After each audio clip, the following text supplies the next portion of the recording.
رحمۃ اللہ علیہ کی ساری زندگی کو اگر میں ایک جملے میں بیان کروں نا تو فاضل بریلوی رحمۃ اللہ علیہ نے امت کو یقین کی طرف پھیرا ہے، تشکیک کی دنیا سے نکالا ہے، ابحاث سے نکالا ہے، اکابرین سے جوڑا ہے۔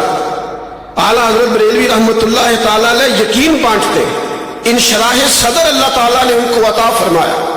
فاضل بریلوی رحمۃ اللہ تعالیٰ علیہ اس یقین کے ساتھ اللہ رسول سے محبت کرتے ہیں کہ فرماتے ہیں مجھے اللہ کی قسم میرا دل چیرو گے نا تو ایک سائڈ پہ لا الہ الا اللہ لکھا ہوگا اور دوسری طرف محمد الرسول اللہ لکھا ہوگا۔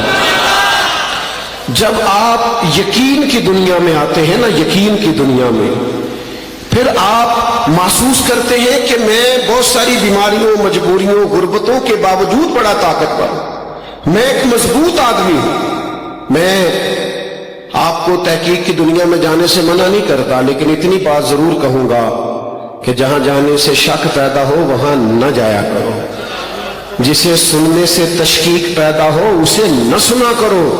ہاں، جہاں بیٹھنے سے تمہیں یقین کی دولت ملے، جہاں رکنے سے تمہیں ایمان کی تازگی ملے۔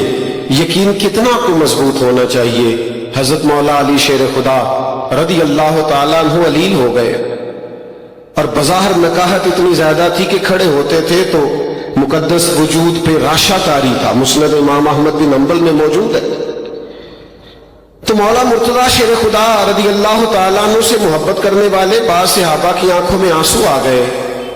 انہوں نے کہا حضور لگتا ہے اس بیماری سے آپ صحت یاب نہ ہو سکیں گے اور آپ وصال فرما جائیں گے۔ تو حضرت علی لیٹے ہوئے تھے، آپ کی توجہ ہے میری بات پر؟ شیر خدا اٹھ کے بیٹھ کے کہنے لگے مجھے کچھ بھی نہیں ہوگا۔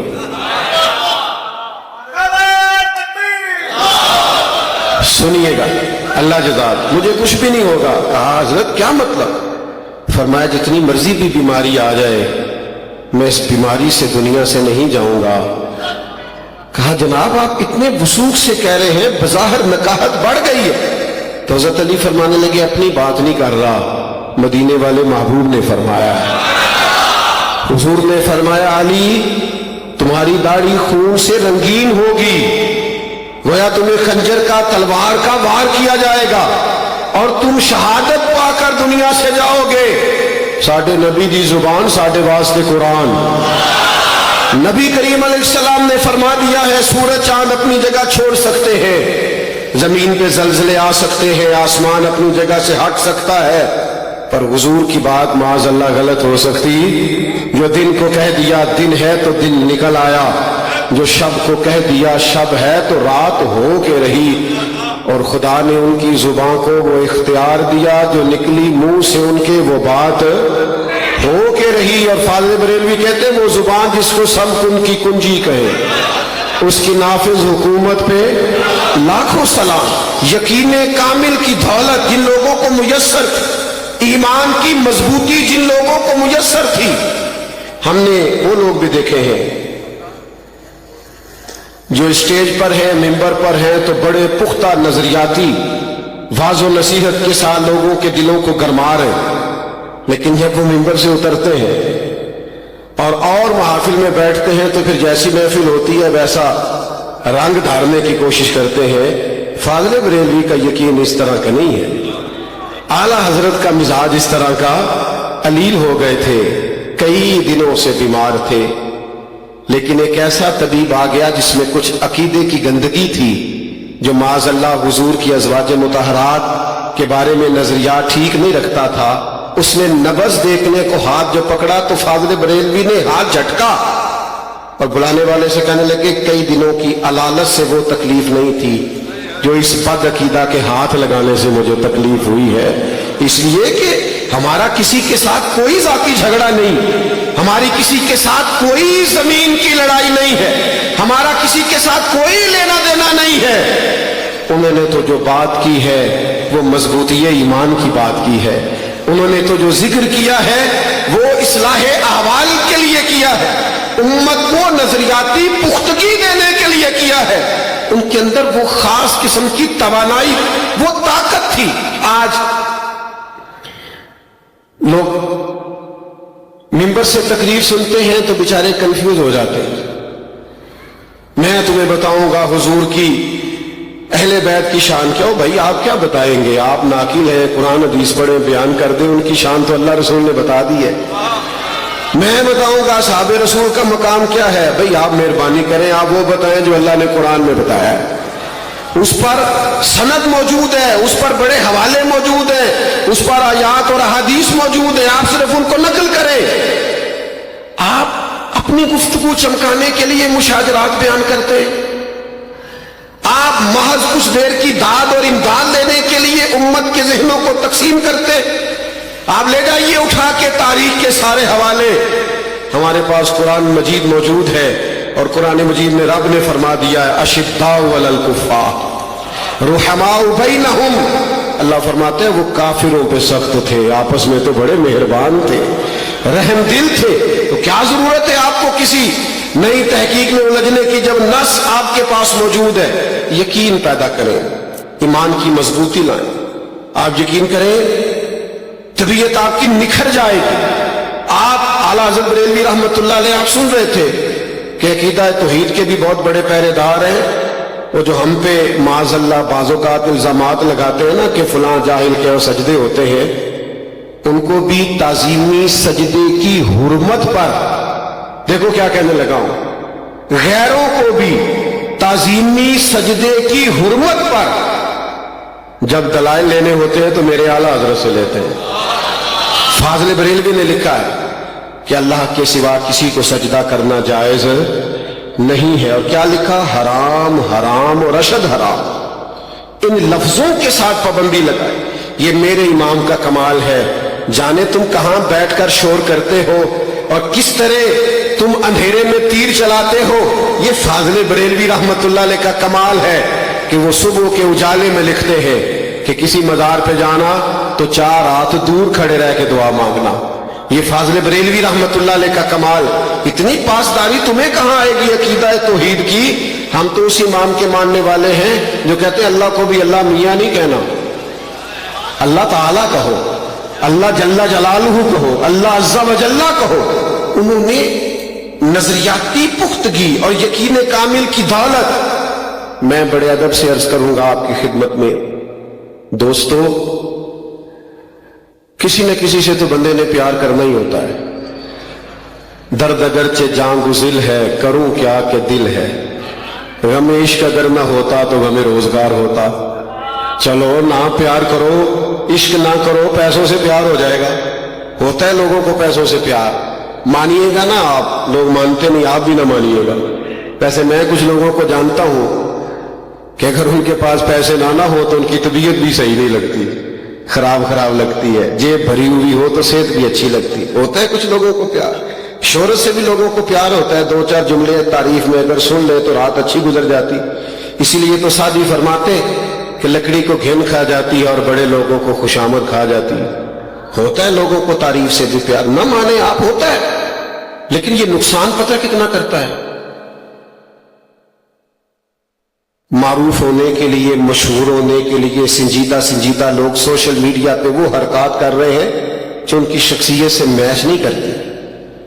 آپ مسلمان ہیں, آپ وزادار ہیں, آپ کی وزاداری بڑی ضروری ہے. یہ شہرت سے پیار کرنا, دولت سے پیار کرنا, یہ نقصان کتنا کرتا ہے.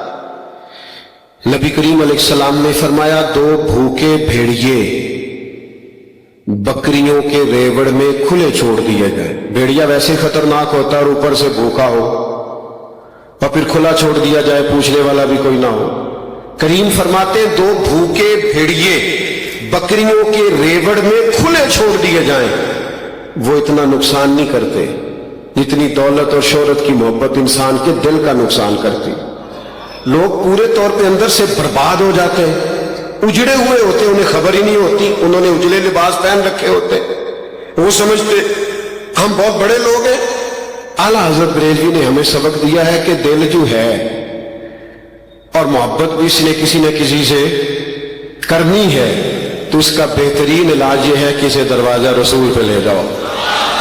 اور فاضل بریلوی کہتے ہیں یہ ہمارا فیصلہ دانشمندانہ فیصلہ ہے, یہ سمجھداری والا فیصلہ ہے.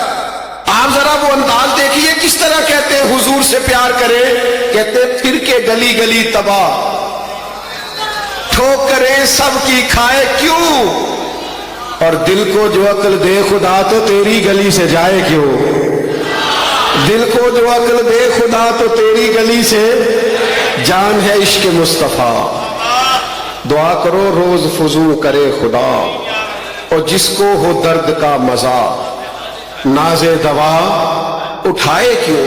اعلیٰ حضرت نے نا پوری امت کو کہا ہے اپنے آپ کو سمیٹو، دروازہ رسول پہ آ جاؤ۔ میں آپ کو سچ بتاتا ہوں، نعت میں رونے والے پھر کسی دنیاوی غم میں نہیں رویا کرتے۔ میں آپ کو سچ بتاتا ہوں، حضور کی محبت میں محو اور مست رہنے والے پھر کسی دنیاوی جاہ و جلال سے متاثر نہیں ہوا کرتے۔ اعلیٰ حضرت نے ہمیں یہ سبق دیا۔ اور پھر میں جو کہ یہاں بزرگ بیٹھے ہیں، اب یہ کہ میں کوئی ایسی بات کروں گا، کسی نے کہا تھا کیسا دستور زباں بندی ہے تیری محفل میں، بات کرنے کو ترستی ہے زباں میری، میں کیا کوئی ایسی بات کروں گا تو اچھی نہیں لگے گی۔ لیکن بعض اوقات نا کچھ لوگ علم پڑھتے پڑھاتے بھی کئی دفعہ خشک ہو جاتے ہیں۔ صاحبزادہ خورشید احمد گیلانی صاحب سے کبھی کبھی رابطہ ہو جاتا تھا خط و کتابت سے، تو استاذ العلماء علامہ عبدالحکیم شرف قادری رحمۃ اللہ علیہ کی ایک کتاب پر انہوں نے تبصرہ کرتے کرتے لکھا تھا، مجھے سمجھ نہیں آتی کہ یہ سورہ کبرے والے مولانا جب اٹھتے ہیں اور لکھنے کو بیٹھتے ہیں تو کیسے تازہ دم ہو کے لکھنے بیٹھتے ہیں۔ یہی کچھ مزاج داغ دہلوی کا بھی تھا۔ اس نے کہا یار مولوی اور شعر و سخن، ہمارے پاکستان کے ایک بڑے معروف شاعر تھے، میری ایک دفعہ ملاقات ہو گئی تو میں نے ان سے کہا کہ آپ نے اعلیٰ حضرت کو بھی پڑھا ہے؟ کہنے لگے نہیں، تم مولوی ہو تمہارا ہی ٹھیکہ ہے، ہمیں تم کہاں پڑھنے دیتے ہو؟ تو میں بڑا پریشان ہوا، میں نے کہا کیا مطلب؟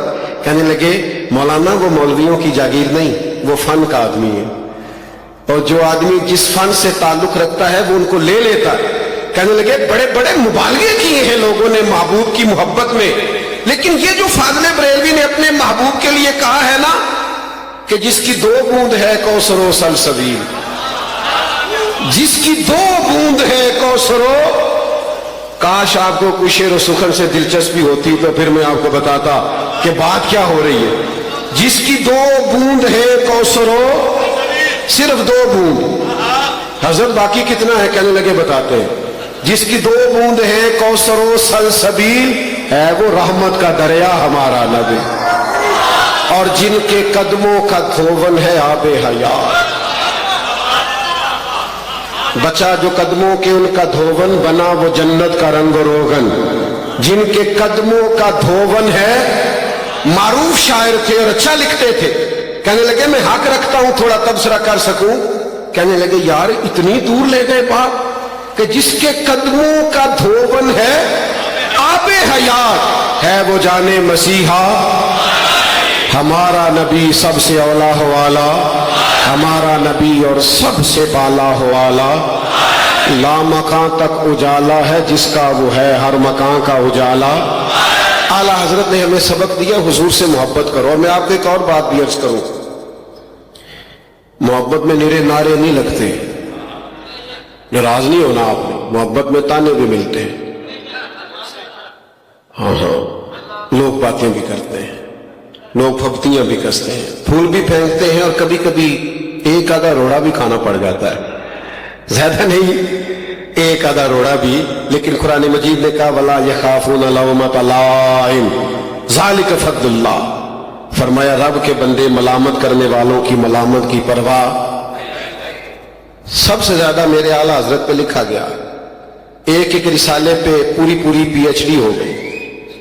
لوگ حیران ہو گئے کہ اتنا بڑا آدمی، اتنا بڑا شخص، لیکن کچھ تانے بھی ملے۔ کچھ لوگوں کو محبت رسول کے ذائقے نہیں بھاتے۔ میں شروع میں نا ایک میلاد کی محفل سے نکل رہا تھا، 2-3 دوست میرے ساتھ تھے، تو جانتا نہیں تھا کوئی بھی، تو ایک نوجوان نے پھپتی کسی کہنے لگے وہ ملادیے جا رہے ہیں، ملادیے ہماری پنجاب کی بولی ہے نا۔ تو میں نے پلٹ کے دیکھا تو وہ ڈر گیا۔ ڈر اس لیے گیا کہ ہم 4 تھے، وہ اکیلا تھا، وہ ڈر گیا کہ پتہ نہیں اب کیا کریں گے وہ، تو کہنے لگا ملادیے جا رہے ہیں۔ تو میں نے اس کے قریب جا کے کہا کیا کہا ہے؟ تو کہنے لگا نہیں نہیں میں اور کوئی گل کر رہا تھا۔ میں کہا تو ڈر نہ تو ایک دفعہ اور کہے تمہیں پتہ ہے تو نے مجھے کہا کیا جے کر یار دے نام دا ملے میڑا انہوں چولی پا لئیے پنجے سٹیے نا جے کر یار دے نام دی ملے سولی پھر وہ دا چھوٹا چھوٹ لئیے پیچھے ہٹیے نا تو نے تانا کیا دیا ہے کہ حضور کا میلاد پڑھتے ہیں تو کہہ تو صحیح 2-4 دفعہ ہو کہہ تو صحیح تجھے پتہ نہیں کہ اس میں ہماری فضیلت کتنی ہم کوئی کسی سیاسی لیڈر کے نعرے نہیں لگاتے ہو سکتا ہے 2 جملے ہمیں کہنے آتے ہوں پر کبھی کسی دنیا دار کی تعریف نہیں کی ہو سکتا ہے ہم کچھ لکھنے کا کہنے کا بولنے کا کوئی 2 جملے کہنے کا ہمیں موقع ملتا رہتا ہو لیکن کبھی کسی اور کی تعریف نہیں کی پر میں اپنی حیاتی تو قربان تھی وہاں ساری محمد پکیندے گزر گئی یہ ہمارا شرف ہے اعلیٰ حضرت بریلوی رحمت اللہ علیہ فرماتے ہیں میرا شرف یہ ہے کہ میں مدینے والے محبوب کا نعت خواہ ہوں داغ دہلوی نے کہا تھا مولوی ہو کے شعر و شاعری تو اقبال نے بھی کہا مولانا حسن رضا سے کہ کوئی تازہ کلام لکھوا کے لانا اعلیٰ حضرت سے کیونکہ یہ جب آپ بولتے رہتے ہیں لکھتے رہتے ہیں تو اس میں نا نکھار آتا رہتا ہے کوئی تازہ کلام تو اعلیٰ حضرت سے عرض کی تو کہا یہ ایسے تو آتا نہیں رات پہلے درود و سلام عرض کیا پھر قلم اٹھائی بے چین اور پریشان لوگوں کے لیے فاضل بریلوی نے نسخہ بھی دیا کہا ان کی مہک نے دل کے غنچے کھلا دیے وہ جس راہ چل دیے ہیں کوچے بسا دیے ان کے نثار کوئی کیسے ہی رنج میں جون سا بھی دکھ ہے نا کسی قسم کا بھی بس حضور کو یاد کرو رات سرکار کی نعت سن کے سو جایا کرو ان کے نثار کوئی کیسے ہی رنج میں ہو وہ جب یاد آ گئے ہیں سب غم بھلا دیے ہیں اللہ کیا جہنم اب بھی نہ سرد ہوگا رو رو کے مصطفیٰ نے دریا بہا دیے ہیں اور میرے کریم سے گر قطرہ کسی نے مانگا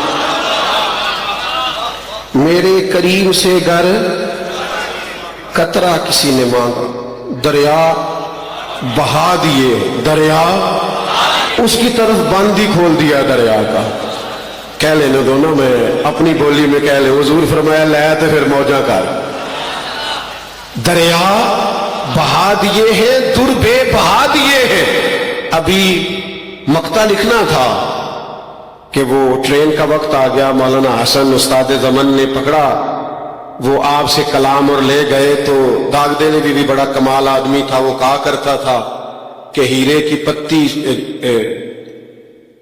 کیا شعر ہے ہیرے کی پتی سے کٹ سکتا ہے پھول کی پتی سے کٹ سکتا ہے ہیرے کا جگر پھول کی پتی سے کٹ سکتا ہے ہیرے کا جگر مرد ناداں پہ کلام نرم و نازک بے اثر وہ بڑا فن کا آدمی تھا اس نے جب فاضل بریلوی کا یہ کلام پڑھا تو مولانا حسن فرماتے ہیں کبھی نعت لے کے ادھر چلا جائے کبھی ادھر چلا جائے کبھی اٹھ جائے کبھی بیٹھ جائے تو کہا کیا ہو گیا کہنے لگے سچ بتاؤ یہ فتویٰ لکھنے والے مولانا نے لکھا ہے یہ انہوں نے لکھا ہے جن کے بارے میں معاذ اللہ کچھ لوگ شدت کا شکوہ کرتے ہیں کہ ان سے کہنا اس فقیر کا مقطع رکھ لے اگر قبول ہو تو ملک سخن کی شاہی تم کو رضا مسلم جس سمت آ گئے ہو سکے بٹھا دیے ہیں وہ پہرے دار رہے ہیں میں آپ کی خدمت میں عرض کروں ہمیں کیا ہمیں تو اب صرف دعوت دین دینی ہے ہمارے لیے تو ساری چیزیں ہمارے بزرگوں نے طے کر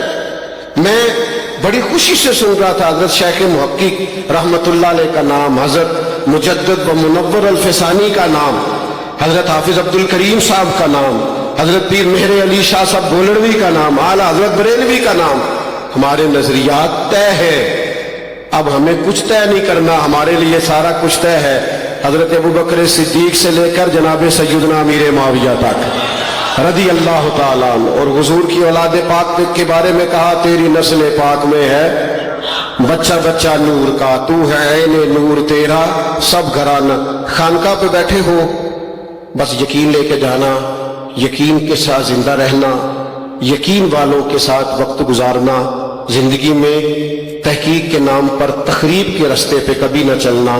دین کی چیزیں طے ہیں، اس میں مزید ہمیں الجھ کر آنے والی نسل کو مزید خرابیوں کا شکار نہیں کرنا. بس انہی رستوں پر اپنے لوگوں کی تربیت کرنی ہے. آخری بات اور پھر بات ختم. میں اگر 20 کرامتیں سناؤں نا اپنے پیر صاحب کی گھر جا کے، اور 20 فضائل سناؤں اپنے استاد صاحب کے گھر جا کے، لیکن اگر اپنی اہلیہ کے ساتھ میری زبان تلخ ہوگی نا تو مجھے کہے گی یہ سکھایا تمہیں تیرے پیر صاحب نے، یہ سبق دیتے ہیں استاد صاحب. آپ اور میں نہ مانیں، لیکن بہرحال ہم اپنی خانقاہ کے اپنے ادارے کے نمائندے ہوتے ہیں. ہمیں دیکھ کر سن کر لوگ کہتے ہیں یہ فلاں جگہ آتا جاتا ہے. ہم اپنی خانقاہوں کے نمائندے ہیں.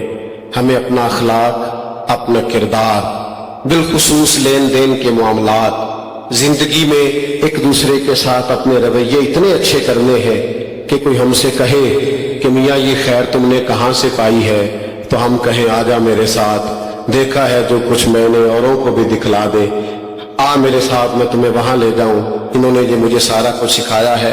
خدا نہ کرے کسی گھر میں کسی شوہر کو شک ہو جائے کہ میرے گھر میں موجود لوگ میرے ساتھ مخلص نہیں ہیں، تو وہ وقت نہیں گزرتا، وہ شخص بڑی تکلیف میں رہتا ہے. ہر وقت ایک عجیب سی جاسوسی اس کی زندگی کا حصہ بن جاتی ہے. کسی خاتون کو اگر یہ بات اس کے ذہن میں بیٹھ جائے کہ میرا شوہر یا میرے سسرال والے میرے ساتھ مخلص نہیں ہے، تو گھر میں ساری آسودگی، ساری سہولیات کے باوجود بھی وہاں رہنا مشکل ہو جاتا ہے. اقبال نے بھی کہا کہ سن اے تہذیب حاضر کے گرفتار، غلامی سے بدتر ہے تیری بے یقینی. یہ جو بے یقین لوگ ہوتے ہیں نا، کمزور یقین والے لوگ، کچے پکے لوگ، پتہ نہیں ٹھیک ہے کہ نہیں، پتہ نہیں درست ہے کہ نہیں، پتہ نہیں فلاں ٹھیک ہے، پتہ نہیں فلاں ٹھیک ہے، یہ بیچارے سب سے زیادہ پریشان ہوتے ہیں. یاد رکھیے گا، قرآن مجید نے ہمیں یہ ارشاد فرمایا ہے کہ اعمال حسنہ کے نور سے بھی صرف اسی شخص کی زندگی مزین ہوتی ہے جس کے پاس ایمان کامل کی دولت موجود ہو. نوجوان زیادہ توجہ کریں میری بات پر.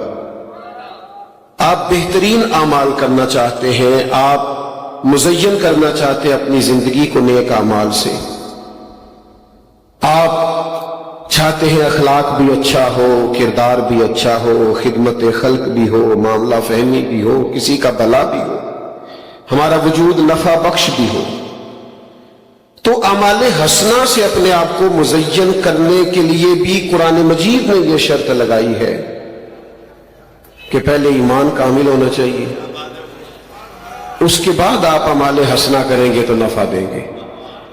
پھر توجہ فرمائیں میری بات پر. اگر ایمان کامل نہیں ہے تو ایمان جڑ ہے، عقیدہ جڑ ہے، بنیاد ہے، جو اعمال ہیں وہ اس کی شاخیں. اگر ایمان مضبوط نہ ہو تو اعمال کیسے درست ہوں گے؟ قرآن مجید نے کہا کہ لوگوں کی زندگی حسین بن سکتی ہے. میں اپنے نوجوانوں سے ایک اور بات بھی اکثر کیا کرتا ہوں کہ دین پہ عمل کرنے سے صرف آخرت ہی بہتر نہیں ہوتی، دنیا بھی بہتر ہو جاتی ہے. اعلیٰ حضرت بریلوی رحمۃ اللہ تعالی علیہ کا ذکر ہو رہا تھا نا، تو وہی فرماتے ہیں کہ نکیرین کرتے ہیں تعظیم میری، فدا ہو کہ ان پر یہ عزت ملی ہے. دنیا بھی حسین ہو سکتی ہے، یہاں بھی سارے بکھرے ہوئے رنگوں سے انسان استفادہ کر سکتا ہے، لیکن اس کے لیے بھی شرط یہ ہے کہ آپ اعمال حسنہ کریں اور ایمان کامل کے ساتھ کریں. قرآن مجید نے ارشاد فرمایا من عمل صالحا من ذکر او انثی، فرمایا جو کوئی بھی نیک عمل کرے، چاہے مرد ہو چاہے عورت ہو، ایک ہی شرط ہے وَهُوَ مُؤْمِنٌ، ہو کامل مومن.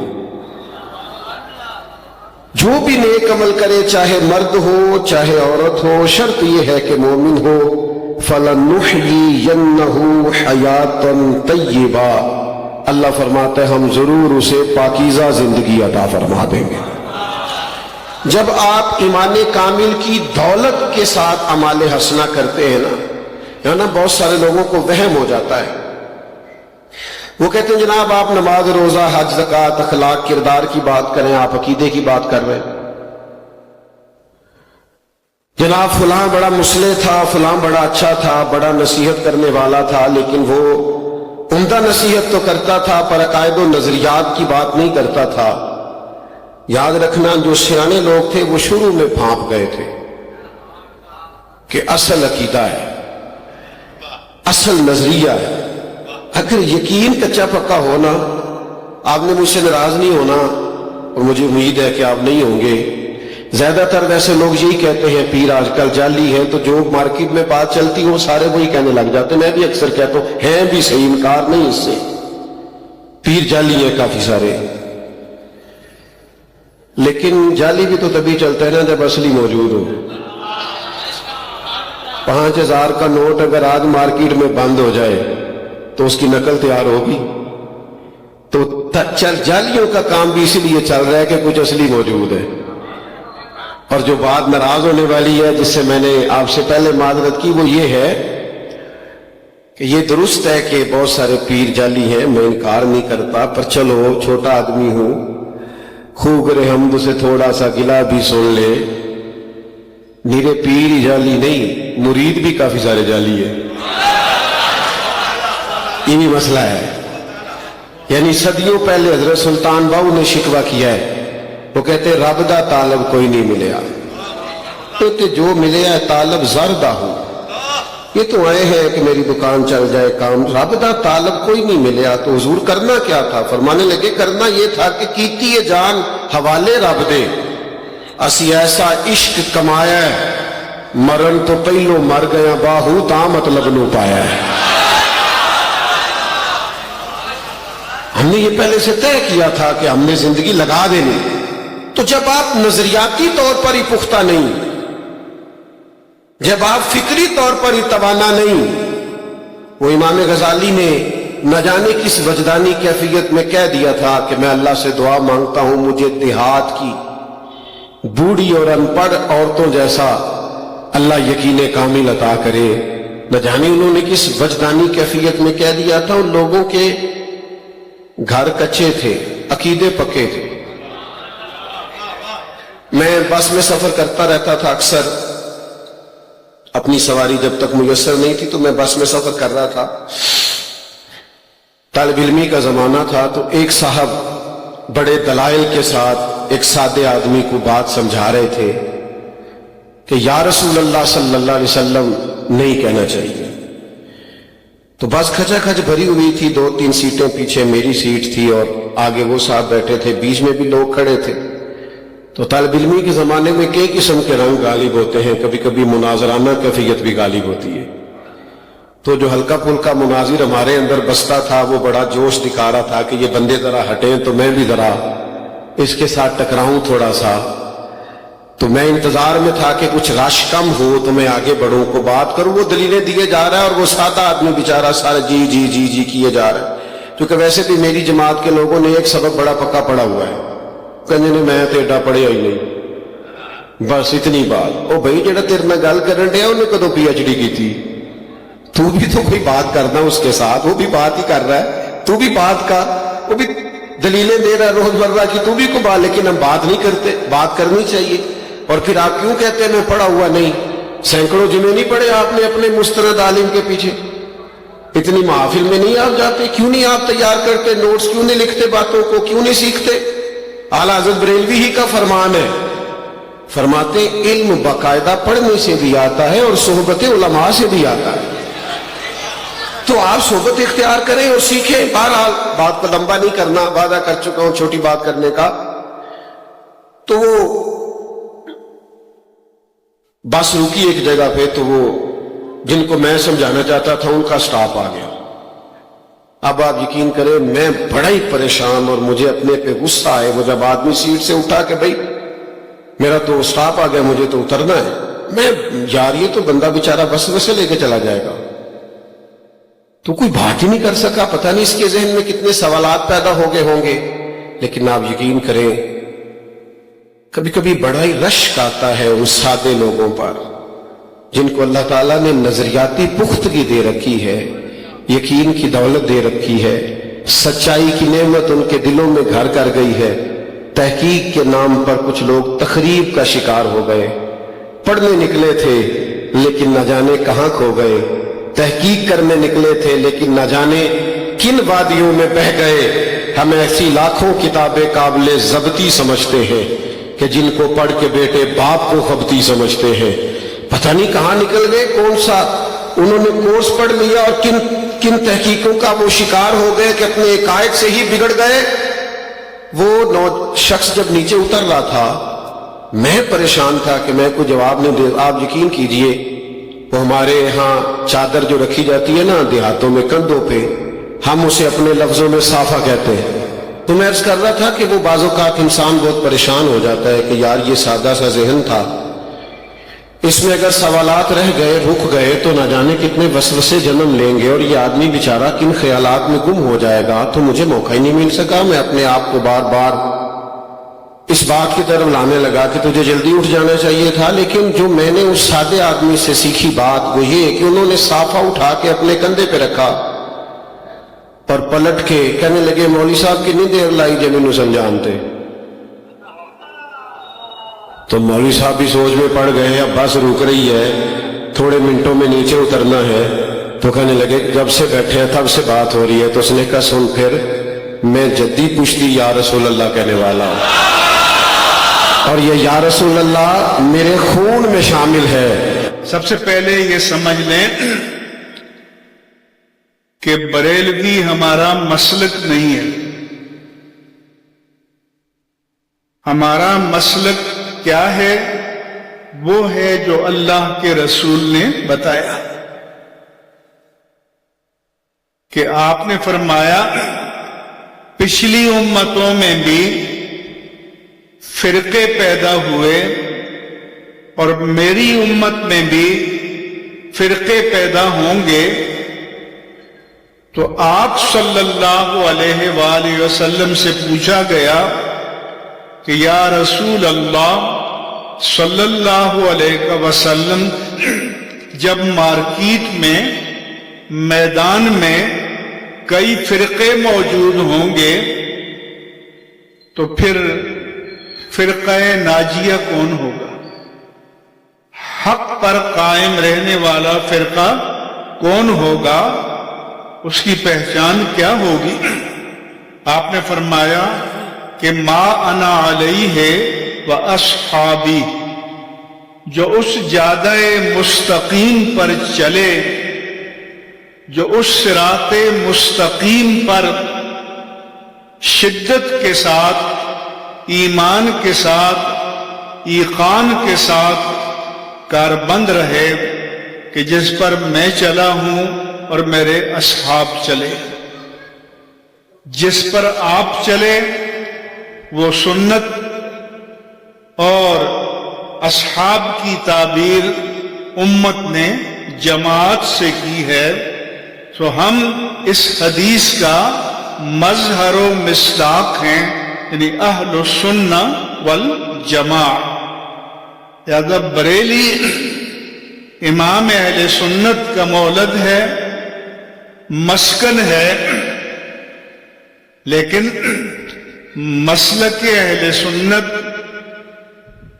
بریلی شریف سے نہیں چلا، قرن اول سے چلا آ رہا ہے، عہد صحابہ سے چلا آ رہا ہے، اور خود اعلیٰ حضرت نے فرمایا کہ اہل سنت کا ہے بیڑا پار، اصحاب رسول نجم ہیں اور ناؤ ہے عطرت رسول اللہ کی۔